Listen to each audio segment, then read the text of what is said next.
It was a morning that turned the streets of Los Angeles into a war zone. On February 28th, 1997, police officers responded to a routine bank alarm, only to find themselves in a combat situation they were never trained for. They were facing two men dressed in full body armor, firing fully automatic assault rifles with endless ammunition. The officers' bullets simply bounced off.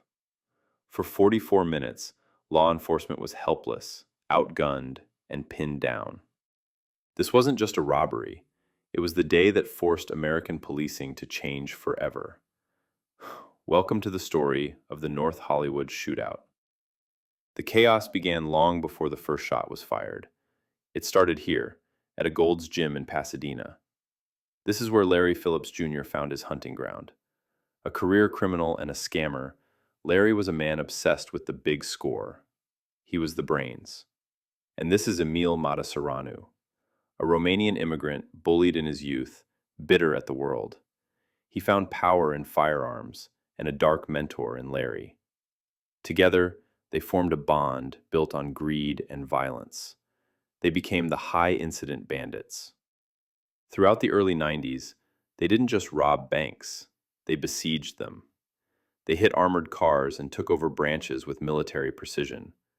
They were unstoppable until 1993. They were caught with a car full of explosives and rifles, but the justice system failed. They served short sentences, and when they got out, they didn't stop. They evolved.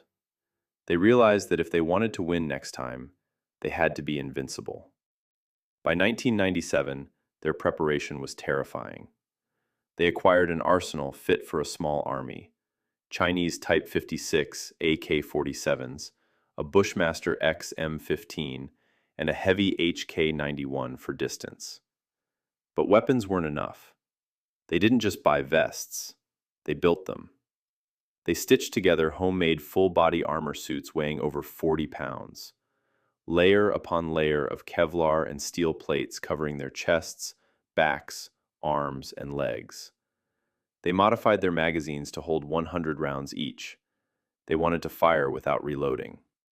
And finally, the chemistry. To numb their fear, they took phenobarbital, a sedative to keep their heart rates low while they rained death on the innocent. They were walking tanks, and they were ready. The target was selected: the Bank of America on Laurel Canyon Boulevard. It was time. At 9:16 a.m., they approached the bank, but almost immediately the plan cracked. As they walked to the door, Larry spotted an LAPD patrol car cruising by. He didn't care. He pushed on anyway. He shoved a customer inside and fired a burst into the ceiling. The terrifying sound of automatic fire filled the lobby. Inside, the timeline fell apart. They expected millions in bulk cash. Instead, the vault delivery schedule had changed. They were forced to smash into individual lockboxes. They wanted a fortune. They got roughly $300,000. And they had taken too long. Every second they wasted inside, the net was tightening outside. The officers who spotted them had called it in. The perimeter was set. The police were waiting. At 9:24 a.m., Larry Phillips Jr. exited the north doors. He didn't run. He just stood there. He spotted the police officers taking cover 200 feet away, leveled his AK-47, and opened fire. This wasn't a shootout. It was a massacre. Larry stood his ground, casually spraying hundreds of armor-piercing rounds into the street. The police returned fire with their standard 9mm pistols. The bullets hit Larry, but they just sparked off his armor like fireflies. He didn't even flinch. Officers and civilians were pinned down, shredded by bullets that traveled effortlessly through car doors and engine blocks. The radio channels were screaming for help.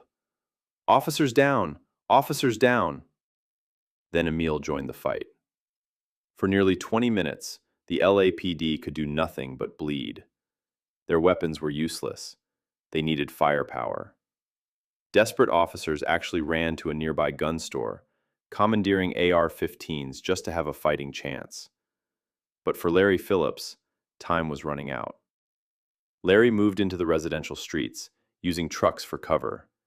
But the one thing that could stop him wasn't the police, it was his own equipment. His illegal AK-47, prone to jamming, began to fail. He struggled to clear it as bullets flew around him. A police bullet finally found a gap, shattering his thumb. Wounded, bleeding, and with a rifle that wouldn't fire, he realized the end had come. As police closed in, Larry drew a pistol. In a final grim act, he turned the weapon on himself. The first gunman was down, but Emil Mataseranu was still alive, and he was trying to escape. Emil was trying to drive their getaway car out of the kill zone, but the tires had been shot out. He was driving on steel rims.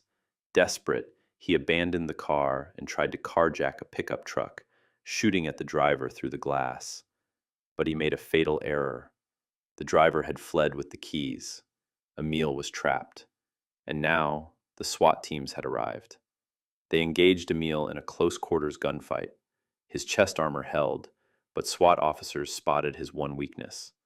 His lower legs were unprotected.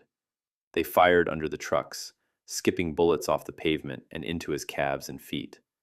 Emil collapsed, shot 29 times in the legs. The battle was over. Paramedics were held back due to fears of booby traps, and Emil Mataseranu bled out on the pavement. The smoke cleared to reveal a miracle. Despite thousands of rounds fired, the only deaths were the two gunmen. However, 12 officers and 8 civilians were wounded. They had survived a war on American soil. The North Hollywood Shootout changed everything. The image of officers helpless against body armor shocked the nation. Almost immediately, police departments across the U.S. began upgrading their arsenals. Patrol cars were equipped with AR-15s, and heavy plate armor became standard. The militarization of American police that we see today can be traced directly back to those 44 minutes in 1997, when two men tried to take on the world and lost.